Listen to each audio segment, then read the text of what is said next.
ராமநாதபுரத்தில் நிலவும் குடிநீர் பஞ்சத்தால் பொதுமக்கள் கடும் இன்னலுக்கு ஆளாகியுள்ளனர்.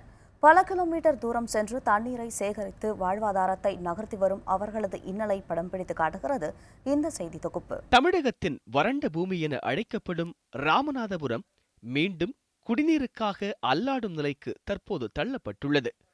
காய்ந்து போன இந்த பூமியில் குடிநீருக்காக காலை குடங்களுடன் பெண்கள் அல்லாடும் காட்சிகள் இதயத்தை உருக்குகின்றன. ராமநாதபுரம் நகராட்சியில் குடிநீர் வடிகால் வாரியம் மூலம் 33 வார்டுகளுக்கு குடிநீர் விநியோகம் செய்யப்படுகிறது. ஆனால் இந்த குடிநீர் போதுமானதாக இல்லை என்பது மக்களின் வேதனை. நான் தண்ணிக்கு ரொம்ப சிரமப்படுறேன், ரொம்ப கஷ்டப்படுறேன். எங்களுக்கு தண்ணி குடிக்கிறதுக்கா போறதுக்கா தண்ணி இல்லை. எந்த இதுக்குமே தண்ணி இல்லை. எங்களுக்கு எதுவுமே அரசாங்கம் உதவி செய்யும்.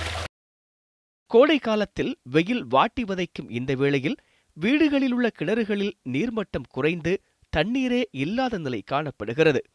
காவிரி கூட்டு குடிநீர் இணைப்பு குழாய்களில் ஏற்பட்ட கசிவால் அதிலிருந்து வெளியேறும் குடிநீரை பொதுமக்கள் சிறிது சிறிதாக சேகரித்து தண்ணீரை சேமித்து அன்றாட வாழ்க்கையை நகர்த்தும் ஒரு அவலமான சூழலே நிலவுகிறது.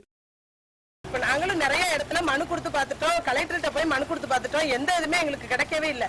ஆனா குழாய் தான் வச்சிருக்காங்க, தண்ணி வர்றாப்புல இல்ல.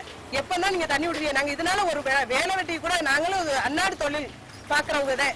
நாங்க அதுக்கும் போக முடியல. தண்ணியை பார்க்க இந்த இதை பார்க்க எப்படி எங்களால ஒண்ணுமே சமாளிக்க முடியல. இரவு பகலாக கண்வெடித்து இந்த தண்ணீரை சேகரித்து வரும் பெண்களின் வாழ்வாதாரத்திற்கு பதில் சொல்ல வேண்டியது அரசின் கடமை என்பதை மறுக்க முடியாது. இந்த நிலையில் அரசு அனுமதியில்லாத குடிநீர் கேன்கள் தயாரிப்பு கம்பெனிகள் அதிகரித்து வருவதும் தொடர்கிறது. ஓராண்டுக்குள் 6 நகராட்சி ஆணையாளர்கள் மாறியுள்ளதால் நகராட்சி நிர்வாகத்தை யார் கவனிப்பது என்றே தெரியவில்லை.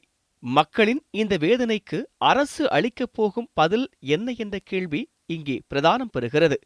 நகராட்சி தலைவர் இல்லாமல் பல ஆண்டுகளாக நகராட்சி நிர்வாகம் நகர்ந்து கொண்டிருக்க பொதுமக்களுடைய அடிப்படை தேவைகளை யார் பூர்த்தி செய்வார்கள் என்ற கேள்வி தொடர்கதையாகத்தான் இருக்கிறது.